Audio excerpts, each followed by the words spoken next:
possible that after 5 decades of hostility, relations between Cuba and the U.S. could get even better? 3 U.S. senators visiting Havana say there could be enough support in Congress to repeal the 52-year-old trade embargo on Cuba. A new round of negotiations to restore full diplomatic ties with Cuba will take place next week. In Washington, CCTV correspondent Michelle Begue joins us live now from Havana with more on all of this. Yes, the 3 U.S. senators were here on a trade mission this weekend, and they were able to see firsthand how lifting the U.S. embargo could have a positive impact on Cuban citizens.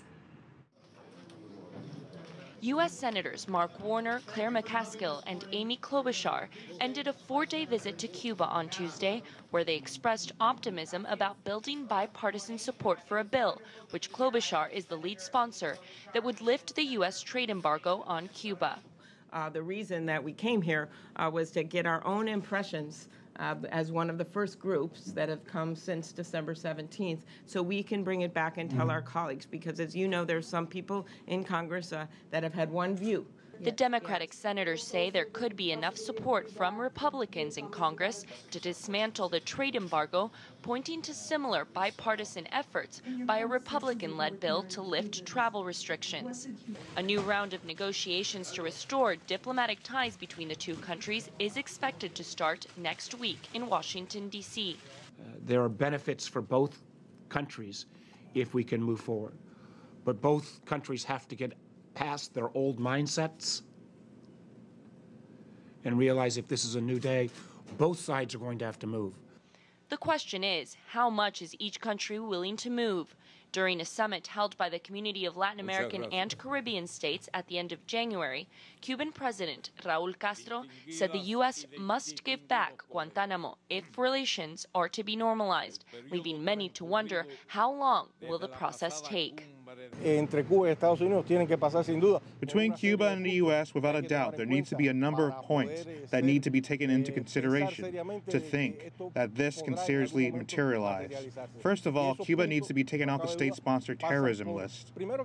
While diplomacy may move slowly, politicians are already working on new trade opportunities, especially in Cuban ports. I can envision ships sitting at Mariel with containers of the finest food produced in the world coming from my state to Cuba, if we can continue to move this complicated and difficult process along towards normalization.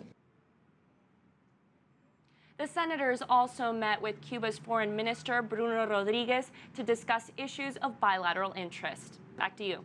So, Michelle, we understand that some of these senators actually were given the opportunity to meet with ordinary Cuban citizens as well, not just the officials. So who else did they get a chance to meet up with?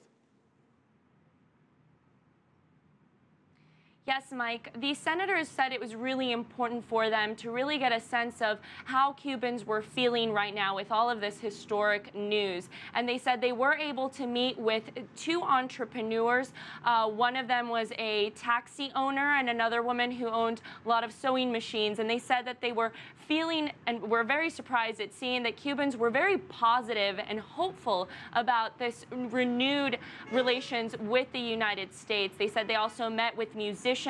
They were hoping for more cultural exchanges between the two countries, and they said they were going to take all this information back to Congress to continue to support a lifting on the U.S. trade embargo as well as a travel ban so that hopefully U.S. citizens can someday come to Cuba freely to do tourism in this country.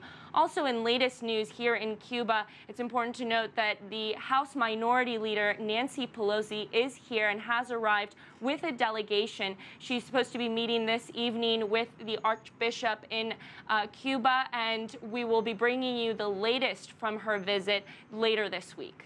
All right, Michelle Begue live for us in Havana. Thank you.